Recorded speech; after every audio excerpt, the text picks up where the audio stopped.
সন্তান দত্তক নেয়ার যাত্রা এক দম্পতিকে নিয়ে যায় তুষার ঢাকা অচেনা শহরে। রহস্যময় হোটেল আর অদ্ভুত চরিত্রের ফাঁদে আটকে পড়তে পড়তে তারা জড়িয়ে পড়ে সম্পর্ক ভাঙনের টানাপোড়েনে।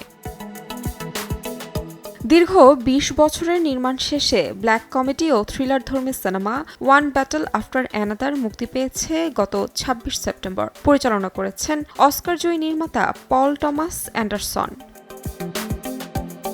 মুক্তির আগেই সিনেমাটি নিয়েছিল ব্যাপক আগ্রহ। বৈশ্বিক মুক্তির পাশাপাশি বাংলাদেশের স্টার সিনেপ্লেক্সেও একযোগে প্রদর্শিত হচ্ছে one battle after another. $১৭৫ million বাজেটে নির্মিত এই সিনেমা মুক্তির প্রথম দিনেই আয় করেছে $৮.৮ মিলিয়ন, যা সপ্তাহের শেষে ২১ মিলিয়নের বেশি হওয়ার ইঙ্গিত দিয়েছে।